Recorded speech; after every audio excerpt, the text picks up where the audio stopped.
how can we say the same thing but do it in a personal way, do it in a loving way, do it in a way where it engages? And I want to know, give me at least one tip. So in your research recently, what's one of your favorites? Like, what's one favorite tip, one favorite insight you've gotten in your research recently that's had a shift in you? Welcome to Marketing with Vino, the edutainment business growth podcast, mixing education and entertainment to make growing your service business much more fun. Your hosts, Quinton Venter, online marketing expert, and Gabby Kowalski, creator of the Business Freedom Formula, have a glass of wine and share powerful and up-to-date strategies to help grow your service business fast.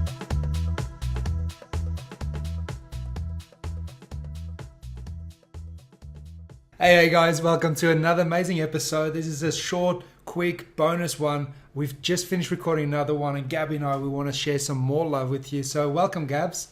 Hey, welcome again.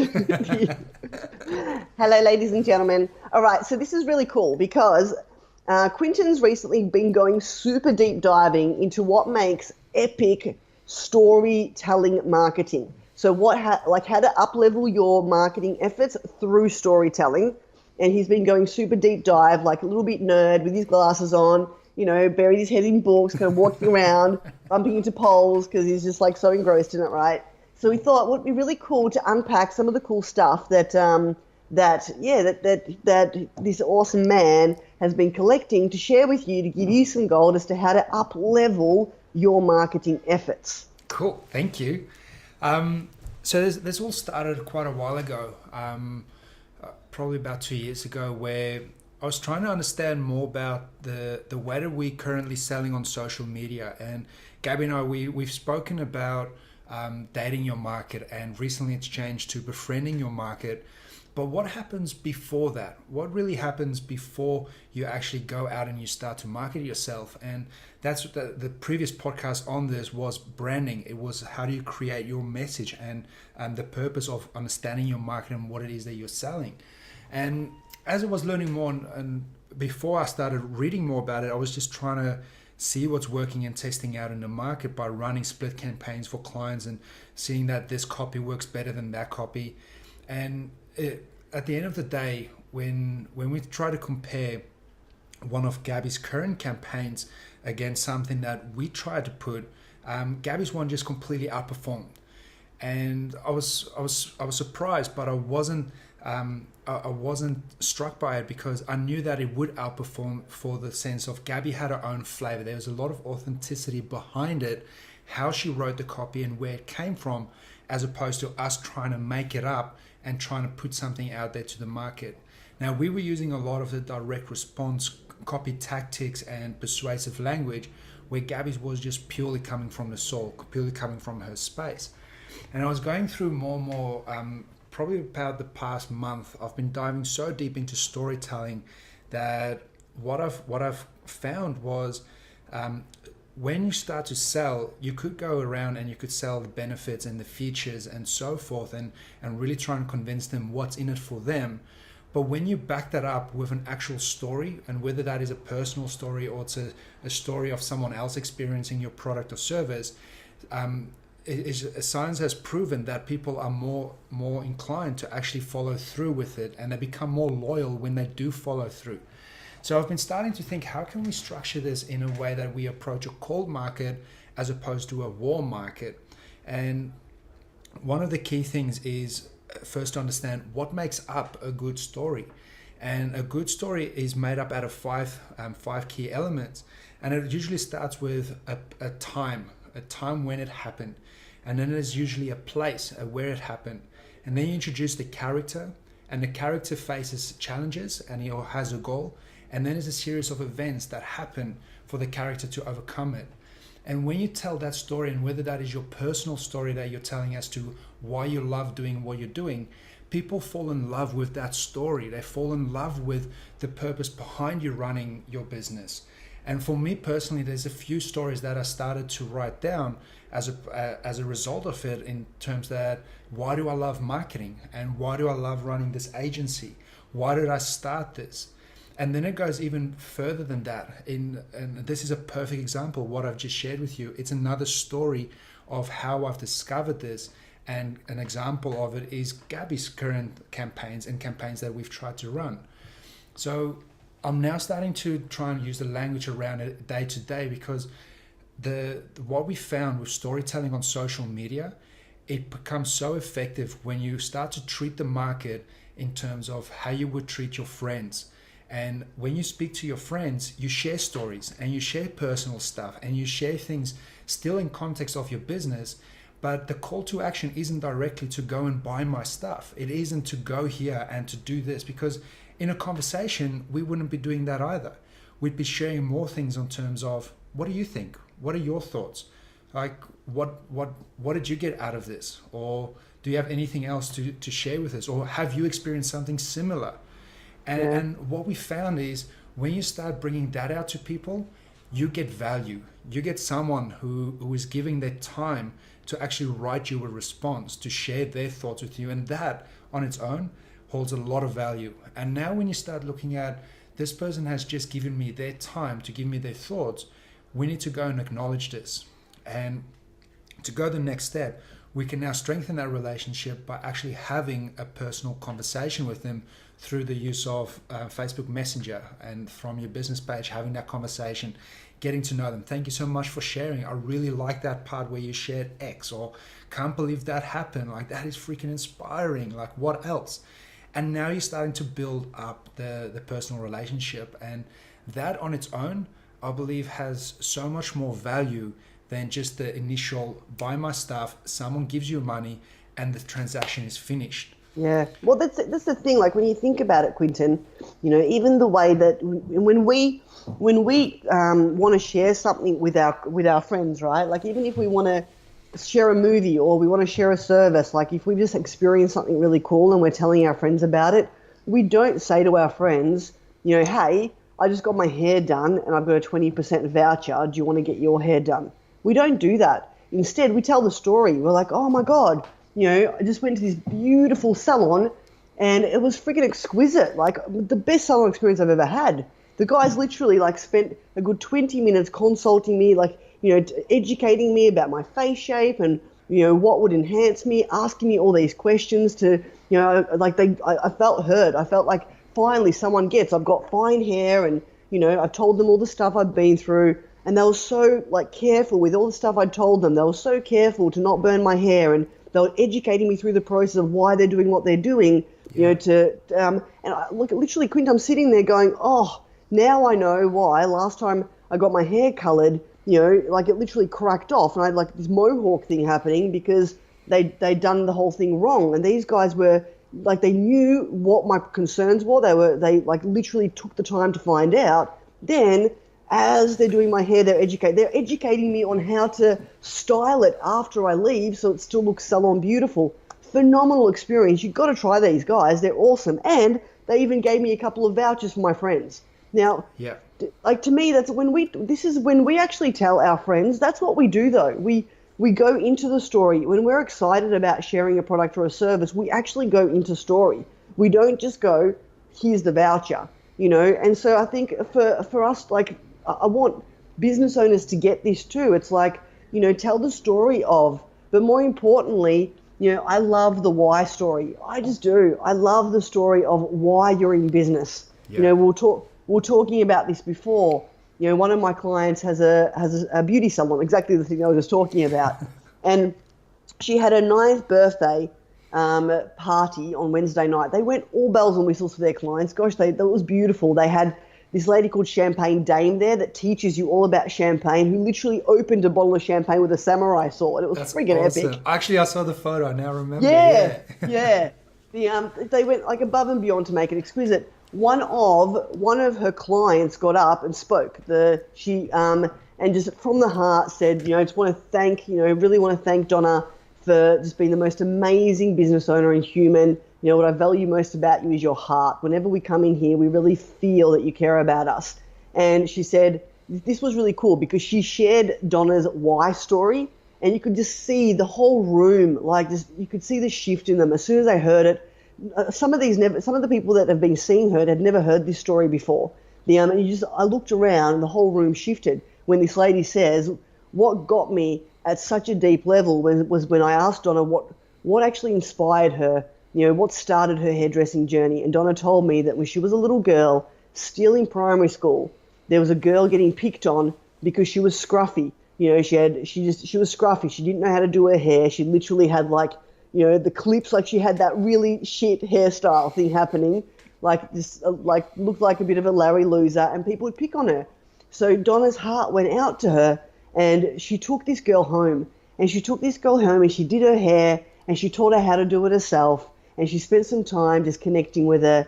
The next day, the girl went to school, and her hair was all pretty. She knew how to do her hair now, and everyone stopped picking on her. It was quite the opposite. All the kids are like, wow, you look really pretty. I love your hair. And the whole game changed. And since then, Donna's just loved helping people, feel amazing in their own body. Now, to me, that story is worth sharing in marketing. That story is the type of story that needs to be everywhere. So think of it like this, guys. When did this start for you? I know I've got clients in the beauty industry that got picked on. Their stories start because when they were teenagers, they had really bad acne and they got into beauty for themselves first. Then when they fixed themselves, they wanted to give that gift to others. They saw other people, struggling with acne, and they couldn't help it. They just found themselves in high school telling them, hey, use this, do this, do this. They just wanted to do it. And then they got inspired to go to beauty school on a deep level and build a business. Yeah. That's the kind of stuff I believe connects because it's real, it's raw, Absolutely, and yeah. And that's the powerful thing when people actually know why you do this.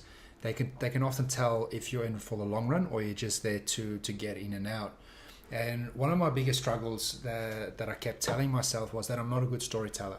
And that I kept on telling myself that because I speak 3 languages, and inside my head it's just language trying to fight for attention. So it is Afrikaans, Dutch and English trying to get in there, and then English comes out, and sometimes it's just all broken up.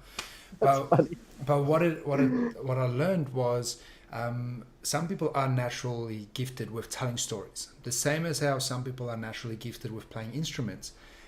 But instruments can be learned. You can learn how to play a few songs on a guitar or a piano. It takes a while, but you can learn this. So I'm now going through the process of learning how to tell effective stories and when to tell certain stories and how to tell these stories for the purpose of what I want my audience to take action on, but also what I want to share with them and lessons that I want to share with them throughout that process. And it's a completely different thinking because you go from this dominant D energy of bang, bang, bang, bang, bang, dot point, dot point, dot point. It's like telling how was a concert and saying, yeah, there was 48 times 600 watt stereo systems. There was 5 people on stage. There was 25,000 audience members. Great music, great atmosphere, as opposed to telling the entire thing of the music was just crystal clear. We were standing there looking at him and the lights were just going crazy. It was, you should have seen it, the laser show. And now understanding how to tell stories like that with a bit of emotion, we are now putting that into effect with clients, and we want to start getting clients to become more active in it, sharing their own story, as opposed to us going and writing the copy for it, but them really owning and being empowered to share their story from authenticity from themselves. And it's proven with yourself, with your campaigns, the powerful raving fans that you create from it, as opposed to we've run other campaigns for other clients in other industries and it was purely just a direct sale. It worked, but there's no follow-up from it. There wasn't the raving fan aspect.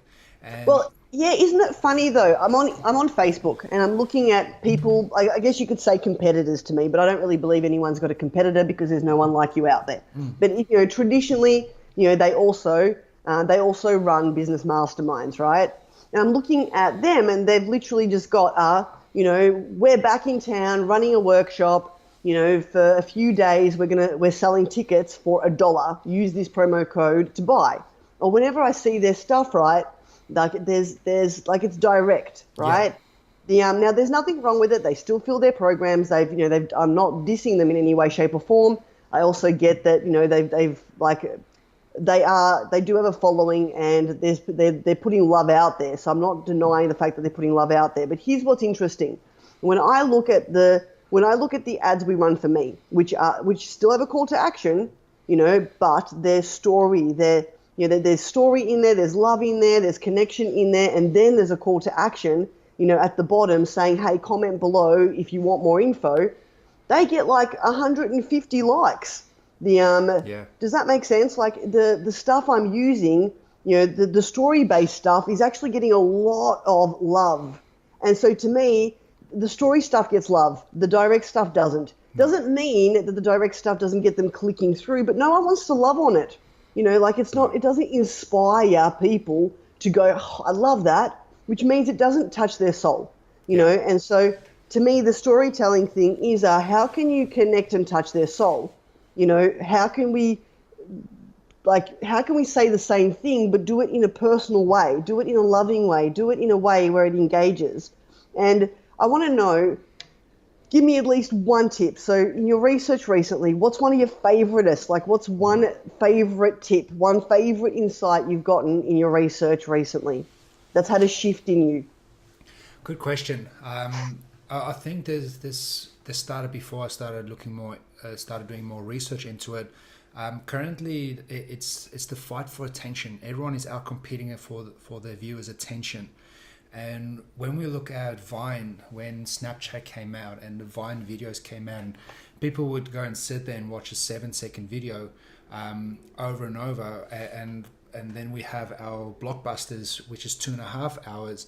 The engagement of both of them could be high or could be low depending on how much of a story is behind it. So we are willing to go and sacrifice 7 seconds of our life and watch a Vine video as much as we would go and sit and watch a 2.5 hour movie if we really love that movie. And that just got to me. It's attention. We are fighting for attention here. And if we can capture attention, at the end of the day, buy my stuff doesn't grab attention. Yes, you can tweak it with these fancy headlines and shocking things and putting false claims out there. But, and look, this is the thing, buy my stuff still gets conversions, but we're talking about how to maximize conversions. We're talking about if everybody else is getting a 2% conversion or a 10% conversion, how can you get an 80% conversion? Exactly. Because that's a key thing that you're mentioning there. The direct response still works. People are still taking action on it. But as we know, only about 3% of your market is ready to buy right now. That means we're neglecting the 97%. That there's a whole pool of people that we're not engaging with. And that's the thing. Everyone is fighting for that 3% in a direct response rate. And that's oftentimes it's expensive and you get disappointed with the results. And when we start working with stories, because stories has always been there. We tell stories since we were children. We tell stories to our children. We tell stories from back in the day when we were older. It's those kinds of things that people actually sit and listen and engage with, and it lowers the barriers. And that's the key thing. When we come to selling, it lowers that barrier. It doesn't feel that I'm being sold anything. And even though at the end you do have some form of call to action, I mean, with your ads, we still mention the price in it. And by the time that people read through that process, they feel loved, they feel connected, they feel that they've actually learned something here. They feel that, wow, I want to know more. So they do take the next step. And it's amazing. I still remember one of the sales. It was literally, they've read the ad, they posted the comment, you've got in touch with them, you've given them the link, they've gone and they've purchased a ticket and they straight away upgraded to VIP. These guys don't know you, but they feel that they know you so well. And that's what we're trying to create here. And now that I've started to realize it, and I'm now starting to put structure behind it, there's some good things coming. There's some epic things coming that I believe will just change the way that social media is. It's not going to change the way social media is heading, but it's going to complement the way that social media is heading. And I think that's how we're going to stay in front of the 8 ball instead of behind it. We're going to be in front of the trends as opposed to catching up behind it and just getting up the slacks behind it. So that's the exciting things. It is exciting. And when you think about it, right, it takes edutainment marketing deeper because, from day dot, we've been saying the reason why we created this podcast was to create a piece of edutainment marketing. It's why we usually get drunk on it. I'm not drinking right now because I'm cleansing, but who cares? And I bet, if you're a long time listener, you're going to go, Gabby, you're always either getting hammered or cleansing. But to me, storytelling is edutainment marketing. It is. It's educational and entertaining. Otherwise, why the crap would human beings go and watch movies if they don't find them entertaining? We love stories. We love good stories as human beings. Absolutely, yeah. So our invitation is, how can you tell more stories with your marketing? Go join marketingwithvino.com Facebook group by going to marketingwithvino.com. Tell us what stories you're thinking of, get some feedback, get in there, ask questions. We're there to assist you. Quinton, thank you so much. Thank you. Thank you for sharing that. It's really beautiful of you to give them this next level. And, at the end of the day, this is your time. You've invested a lot of time fine-tuning this. So I really appreciate you being so gorgeously great. Generous, that's the word. Thank you so much. Lots of love to you. And to our listeners, thank you so much for listening, guys. And until next time, ciao. Ciao. You've been listening to Marketing with Vino. If you enjoyed this episode and want to access the resources discussed in this episode, go to marketingwithvino.com and select which episode you've listened to.